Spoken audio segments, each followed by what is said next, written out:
told your friend you're not okay? And tell me what's wrong and why you never said you felt that way. And guess you're trying to stay strong and fake a smile until I look away. Hi everyone, my name is Kathy. And I'm Koi, and I am every woman. So today, ladies and gentlemen, welcome back. We will be having an extra person, a guest, on set. She is a younger relative of ours. She's my niece, and she's Koi's cousin. She's younger, she's in her 20s. And as you know, I'm in my 40s, Koi's in her 30s, this one is in her 20s. So today she will be asking us questions. Tough questions. You know how we play. You know how it goes here. Yeah. It's real questions. Yeah. And we thought it's a good thing because even off the camera, we talk about these things. Mm-hmm. And we thought it's important for other people going through the same thing. And we feel like whatever problems could be happening in the family, in relationships, communication is key. As long as people can talk about it, that's great. Yeah. Mm-hmm. Her name is Sandra. Hi, Sandra. Yeah. All right. Okay. I guess we can start. Yeah. Okay, Sandra, shoot. Okay. So I'm going to start with love and relationships. Okay. So the first question is, what are your thoughts on having dating checklists? Like, do you think it's important to have a checklist, or should one just be present and in the moment, looking for love? Yeah. Okay. In your 20s, right? Yes. Okay, I feel like a checklist is important, but in your 20s it might be tricky because you still don't know what you want or what you prefer. I would say, especially if you're just starting out to date casually and responsibly. You can hang out in groups and then you can start making notes of what you like in guys before you can take that journey with someone exclusively. Then with that, you can start building your lists of things you like, things you don't like. And usually I also say you can also learn from your friends. When your friends are maybe in a relationship and the guy does something that you feel like, I wouldn't want that for myself, then now you can, build your a list from there. However, when you're ready to now date exclusively, I think yes, a checklist is important. It shouldn't be the Bible where they need to check everything in the list, but you can divide it into three: your must-haves, your negotiables, and your non-negotiables, and that can be a good guideline. What do you think? I just like to echo that. I think in your 20s, you're still discovering. Yeah. There's a possibility you already know a thing or two about yourself, but I feel like in your 20s, a lot of times you still don't know for sure. Yeah.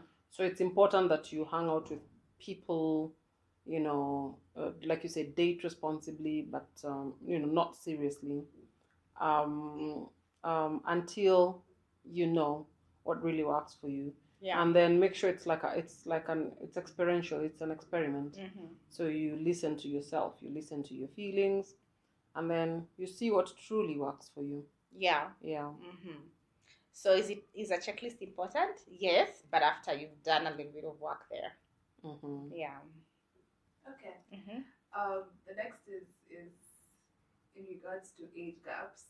What advice do you have to girls in their 20s dating older men?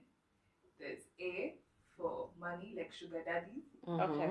And there's B, just a normal relationship, but with a significantly older person. Yeah. Yeah. Okay, I can go fast and say I got married in my 20s. I was actually rather very young. I think I was 24, and my husband then was 12 years older. So I think it's possible to have a relationship, a serious relationship with an older man, which is for the good. The only danger with that is that you might be too young and you still don't know yourself well, and so that might affect you in the relationship in a way of maybe you compromise a bit too much, or you evolve over time and realize maybe that's not what you wanted. But is it possible to have a good relationship, like a proper solid relationship with an older person? Yes, but I think it needs a lot of counseling and just guidance from elsewhere, or consistently, so that, because you're still growing up, and so you, even for the other person, they need to accept you as you blossom into a woman, because you're growing from a girl into a woman. So you will change over time. Your perspective and views will change over time, and this person needs to be accommodating enough to allow you to grow. Yeah. That's what I think when it comes to dating, like a serious relationship. But I feel like in your 20s, you really are still evolving. Yeah. Your self-awareness is also just, there's no timeline to when you get your self-awareness. And the danger that I would see that is that stereotypically, if you go out seriously with an older person, there's a danger of him treating you like a young person, treating you like a child, and you might not be able to call him out because you don't even know that is what he's doing. You think that it's normal. That is in, I would say, a majority of the cases, but there are exceptions, of course. Yeah. I would say, if I was talking to my daughter, I would say, even if you found an older person that you're dating, don't commit too early. At least, date for some time. Give it time. Yeah, until it feels completely right. Yeah. Okay, and I think you also asked about sugar daddies. Well, listen, I don't necessarily think there's anything wrong in dating someone for money, especially if you know exactly what you're doing. The problem comes in is that when you're younger, and the fact that you're a girl, you're emotional and maybe you're attached to this person. And if you're solely dating because of the financial benefits, chances of you feeling taken advantage of are very high. So if you're aware of that and you're okay with the fact that you are giving your time, your body, everything in exchange for money, and you're 100% conscious of that, then that's okay. However, it might have an impact in so many ways. One, emotionally, you might be drained and you might not get that emotional connection that you might want in a relationship from this kind of, arrangement. Number two, think about it. It might lock you out from actually meeting someone who's the one. So would I advocate for it? No. But if it's a choice that you want to do as an adult, then go ahead and do it. But you need to accept and acknowledge the consequences that come with it. Yeah. I feel like also the other danger that comes with that is that I remember in college, a few girls who used to go out with way older guys, obviously just because of the money. And what happens is that eventually, even later on in their lives, they got so used to the easy money that now they really do have trouble just working for their own money. Yeah. And you see, then they were young and fresh, and they were the ones being picked, but eventually they grow a little older. Yeah. And suddenly these guys want another batch of young and fresh. Yeah. So I don't know. Again, if you were my daughter, I would say no. Yeah. Stay away. Yeah. Yeah. So this has nothing to do with the age thing. But how important do you think money is in decision making towards dating? Do you think someone's financial status could be a deal breaker or no? Do you think money is important? Yes. Yeah. I think so too. Yeah. I think so. And not so much how much, but their relationship with money. Because let's be honest, you need money. We did a video just the other day about money. And it can make or break your life. So it would be silly to say that money is not important. It is very important. And I would say you can choose your partner not because they have a lot of it, but because they make responsible decisions with their money. Mm-hmm. And also they're willing to talk about money because if you're looking for a long-term relationship, you want to be able to have a conversation about money without the conversation going south. So 2 things for me I think is like to look at when it comes to money is how does this person relate to money? Are they moody and angry when they're broke, or do they need money to be happy as a person? Who are they really when they're broke or without money? That's number 1. And then how free are they when it comes to talking about money? Are they hiding or whatever? I think those are 2 things to consider. I think a third thing to consider is just what is their relationship with money vis-a-vis yours. Like I find it is very important that the 2 of you relate with money in a way that's not too different. Because generally people have a very different relationship with money, from one person to the next. It differs. And it's so much better if you both see money in a way that's not too different. Because for some people, their relationship with money is even unhealthy. But for other, so I would, for me, as a first important thing, is how does that person view money? Is it that different from how I view it? Because it doesn't mean you can't get together. You can, but you will be swimming upstream every time money is a topic. Yeah. So for me, I find it's a very important thing. Yeah. Yeah. Okay. All right. What are your thoughts on ethical non-monogamy? Ethical what does that even mean? I'm like, it's going round in circles. I'm not sure. Ethical like consenting. Polygamy. Ethical polygamy. Basically. Non-monogamy. Yeah, Okay, so polygamy is one of them. Yeah. Ethical. Yeah, so it's transparent and open. Open relationships, basically. Oh, okay. Like open relationships. Yeah. Okay. Language. Okay. We are so old. I'm gonna say this. I think this is a new for us. Oh my God. There's only one way to be in a relationship, and that's monogamy or polygamy. Actually. And even polygamy is not like it's not accepted per se in our generation, No. But now there's polyamory. Polyamory and open relationships, and is swinging one of those? Oh, it's an ethical. Okay. Whatever. Which is why it's called non-monogamy, because it's the umbrella term for all these. But ethical makes it what? Correct. It cleans not it. Correct. Transparent. Transparent. Your partner is aware. Yeah. Okay. It's not like cheating. Me, that's out of my league. Do you want to? Okay, here's the thing. We need to be open-minded. That's true. It doesn't mean that because we don't live it, we shouldn't be open-minded about it. So this is... Just share your thoughts. Yeah. Okay, personally as Koi, I wouldn't practice either. 0. Non-ethical, non-ethical. I don't ascribe to that. However, I feel like if the parties involved are okay, and then it's legal. Is it legal? Are those arrangements, are they even legal? Yeah. They are? Yeah. I mean, it also doesn't have to be like marriage. Okay.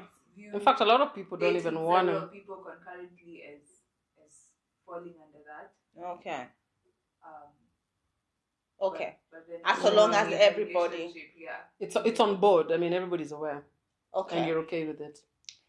Well, if they're all adults and they're all okay with it, I think that's okay. But then truly, I question and wonder whether by being okay, they're truly okay. Let me throw a spanner in the works. I feel like non-monogamy is not new. It just had a different name because I know a lot of people of my age who are married in happy marriages, and I'm just gonna say happy marriages because they are happy. But everybody knows that wife knows, husband sees someone else somewhere, might even know who that person is. Husband knows, wife sees someone else somewhere, might even know who the person is, and nobody's saying anything.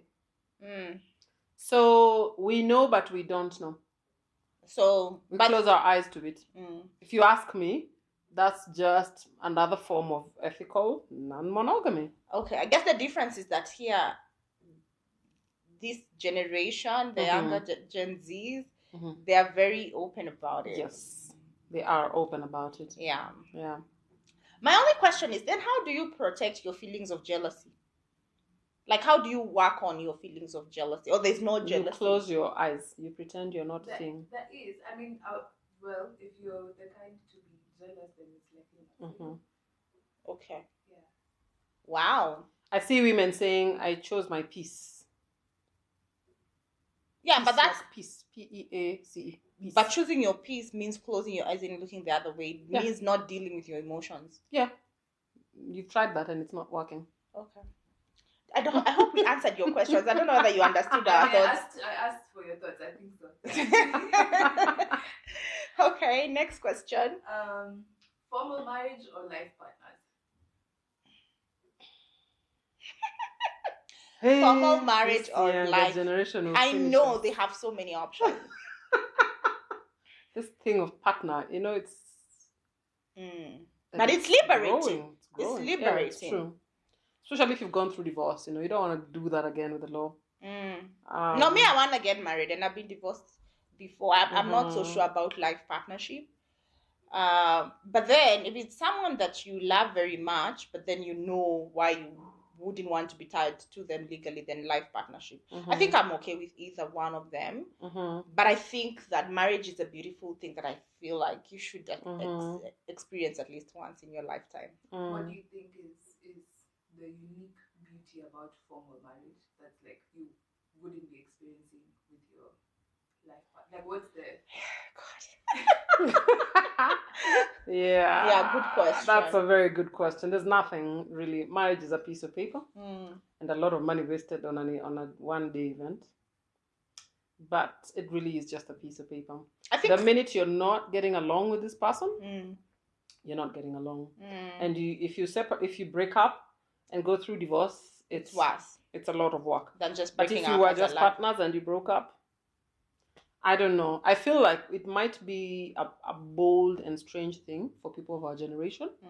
But if you think about it seriously, it actually makes sense because you are with this person when you want to be with this person. Even in marriage, you don't want to be tied to a person that doesn't want to be with you, that you don't want to be with. Yeah. So if you have a partner who, if you were to ever, it's okay. There's a little bit of it that feels like if you're just partners, then you will walk away. Like it will be easier to walk away at the smallest hitch. Yeah, there might be that. But then if they are your true life partner, then also the same way they'd be willing to fight for the relationship as well. Yeah. So it's just a strange thing for our society. Yeah. But where I am today, as a single parent in my 40s, it actually is something I feel I would consider. Yeah. I'll say this. When you look at it from a perspective of, let's say, the law, in some countries, it's cheaper to be married because of taxes and all. Yeah. And mortgages and all these things. It would be better if, you're legally married. But when it comes to the actual work of the relationship, honestly speaking, nothing changes. Yeah. It's just what commitment you have for each other. So whether you're married or you're a life partner. Yeah. If you go to a country like France, for example, you don't need to be married. You just sign a little document at the government office and say you live together. And you live together, as a man and a partner. Yeah, common law. I've seen that as well. And the time you want to break up, you don't even have to go, the both of you. You can just go alone. Say, my name is so-and-so. I've signed that document with that person and I want to cancel it. And it's cancelled. Wow. The end. And people live like that, actually. People, have grown up children and they never got married in church. And, they say it's just a piece of paper. It's a piece of paper. Okay. Yeah. Yeah. Okay. Now we're going into family and society. And I'm starting with society for this one. How you guys are both pretty liberal for your ages. So my question would be, how did you navigate building self-trust and belief against societal standards and beliefs? That's a difficult one, and it didn't come easy. For me, at least, let me speak for myself. Because whether you like it or not, whether you're a very self-confident person, it's very difficult to do things without some sort of approval or validation. And so for you to be able to go through that journey of going against the norm, one, you have to have a lot of self-confidence. But I think for me, what kept me going is knowing what I don't want. Not necessarily what I want, because a lot of times I did not know what I wanted. But I knew that if I experienced something and I felt like, no, I don't want that, and I don't want that, that kept me going, of knowing what I don't want and being confident in knowing that I don't want a certain thing. With time, that shaped me to the point of I realized, okay, these are the things that I like, regardless of what people think. But it's hard because you have to really learn how to shut out noises.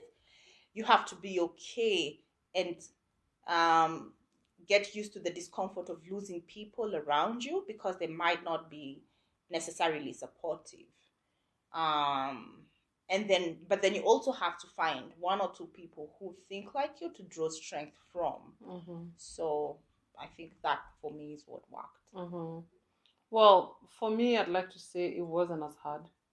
I grew up, I am the last one. I was very close to my father, and I always felt very protected by my father, and therefore I don't know if this has an angle, but I feel it does, because I never had fears as a child. I remember myself. I as long as he was there, I felt extremely secure. So I feel like I was able to live out my childhood fully. And therefore I was what people would say, I don't care. Like, I don't care. And I feel like that really helped me growing up. At the point of young adulthood, if anything didn't feel right, I would just block it out, and unconsciously even. I feel that widowhood solidified that even more, because now I got to a point where I know what my life is. I know the pain that I'm feeling, and I know that I'm the one feeling it. And it was easy for me to shut out anyone who, doesn't understand, doesn't see. I don't care what you think, what you see, what you don't see. It's none of my business. Because at that point, self-preservation was the key thing for me at the time. And I feel like my background, my self awareness or self belief and confidence helped me navigate widowhood, I feel, and even made me more confident in my own decisions and more able to listen and hear myself in terms of what I want and what I don't want. So I'm not even in a position to understand someone with so much lack of self-belief, because I honestly don't feel like I've been there. Yeah. And I feel like I attribute that a lot to my childhood. Yeah. Okay. Okay, that's interesting. I was actually going to follow that up with asking how you went about building your confidence. I think you've already touched on it, although you can add on. But would you like to share how you, because your experience wasn't the same, your childhood? Yeah. Yeah. So how would you say that you went about building My your confidence, especially in your younger years? Okay. So I think how I did it is by one, counting my achievements, my blessings, basically, and patting my back even when nobody did. Like the validation and all those affirmations is the word I was looking for, that you'd be looking for maybe from home. I had a few of them, but they were not in abundance. And so I learned how to be able to tap myself in the back every time and just enjoy that. And I kept building on that. And I think that's how I kind of built confidence. And then every time I would conquer something that I thought I wouldn't do, that gave me a little bit of boldness to even go farther. Yeah, I think basically that's it. And just knowing that how my life will turn whatever turn it will take or what it will be in the next few years depends on what I do today, kept me going. And most times I had to fake a lot of confidence, but I had to do what I had to do at that point. I faked it until it became actual true confidence. Yeah. Yeah. I think I would say also in my life, I always had older friends, especially in my 20s. Most of my friends, even the colleagues that I related well with, were always older. And somehow they always have something to tell you that you didn't know that builds onto who you are. Yeah. I also like to say that I ascribe a lot to positive thinkers, positive, you see, like on Instagram, all these people, positivity of the mind, blah, blah, blah. That's my thing. You know, I generally have always been the kind of person to really dislike negative emotions. So if I ever feel like hanging out with you brings out a negative emotion today, tomorrow, the day after, the end, I will just gravitate away. And I feel like that really helped. And even just the awareness that I don't like negative thoughts. I want positive ones. And I will only hang around positive ones. You know, I don't want negative ones unless I have to. You know, someone has died and I need to be sad. Okay, I'm going to be sad, but not for a minute longer than I should. You see? I feel like that helped me. And I'm just going to echo what she said. Also, just being your own cheerleader, like your biggest cheerleader. So you have these objectives and you achieve even one, and you are, you know, your biggest cheerleader. I think that's very important to know that you can, the only person you can count on 100% is yourself. Yeah. And I feel like that also helps you when you don't achieve it to extend some grace to yourself because you know that you're capable, but you know why you didn't. Extend some grace and then work harder. Yeah. But the biggest constant is yourself. So you must be your biggest cheerleader. Yeah. Okay. Yeah. All right. So, sort of in the same context, how did you guys go about disappointing family or parents? Like, how did you navigate confidently living a life that's true to you but different from the rules and like expectations of your background, family wise, not just society wise? Yeah. Breaking out and being your own person. Yeah. You want to go first? Or you want me to go first? Yeah, you go first. Okay. Well, mine was a little dramatic. I think it's always dramatic, and a little drama is not a bad thing because I feel like it sends the message. I think it's natural for people to see you as a child because they've seen you as a child all this time, and you've been a child who conforms, you know, whatever, you do the right thing, and then you one day wake up and realize you're a grown-up. Yes, you haven't figured it all out, but it's your show to run. You know, it reminds me of Britney Spears. I'm not a girl, not yet a woman. All I need is time, a moment that is mine. Just while I'm in between. Yeah. Makes me think of that. And I think it's very important that you stamp your foot there. I'll just give a very small anecdote, if I may. When I was going to college, I cut my hair. I had a long palm, beautiful. I cut it all of it, you know, like here.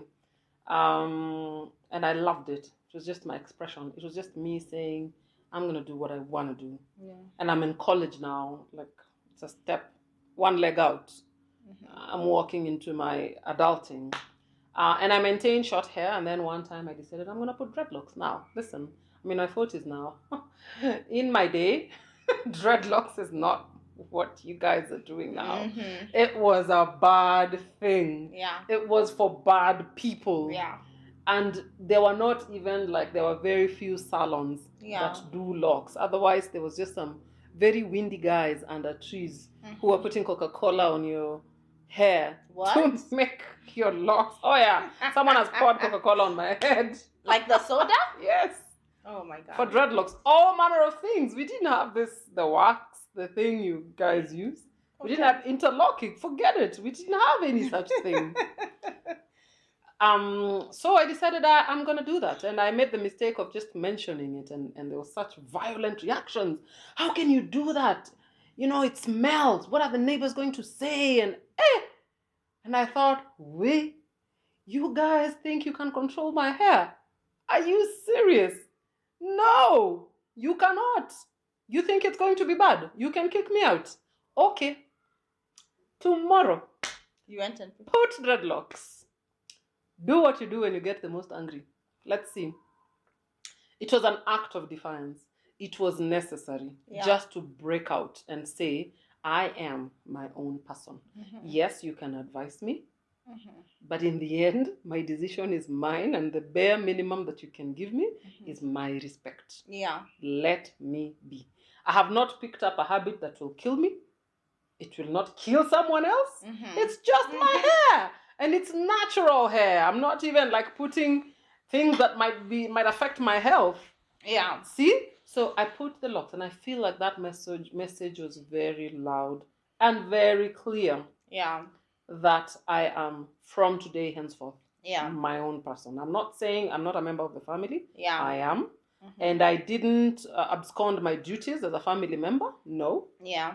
But I needed it to be understood that now I'm doing things on my terms. Yeah. I think that I'm not saying don't go do something drastic and chaotic, but there will be some things where you now want to start seeing yourself as an adult. And sometimes, if I'm making a mistake, it is mine to make. Yeah. It is mine to make. Yeah. Yeah. Wow. Yeah, that was drama. It's a little bit of drama. That was dramatic. Well, mine was also dramatic. So listen, this is what I feel, especially when you're coming to being when you're coming into adulthood. There's change, and change comes with discomfort all the time, whether for yourself or the people around you. So just acknowledging that, change is inevitable and it will come with discomfort. Just prepare yourself for that discomfort.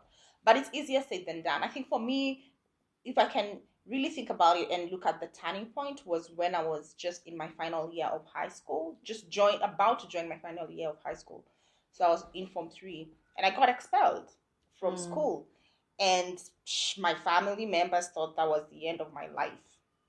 And I thought, first and foremost, I didn't even get an expulsion letter. By the way, I was not officially expelled. I actually was reinstated back to school. But the thing is, by the time they were reinstating me back, it was already time to do my final exam. So I needed to get another school anyway where they could admit me. And, the solutions were for me to go back and redo the class I was in. And I'm like, no, I'm not going to do that. Because I felt it was unfair, because even all the things that, I was being expelled for, quote unquote, I was guilty of some, but I wasn't guilty of all of them. And I wasn't doing it out of malice. I was just being a teenager, right? But I think that being placed in a box made me feel some sort of way. And because of that, I started listening to myself, because I started thinking, all those things they're saying about me is not true. That's not who I am. But I don't have any way to prove it, right?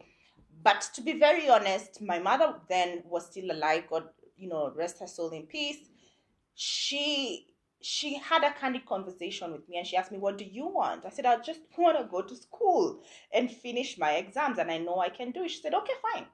We'll take you to school. And so I went to school and I finished with a brilliant A.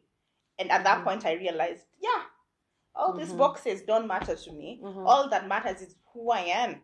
And as long as I know who I am, that's it. And so from there, it was just, I'm just going to do what I want. Yeah.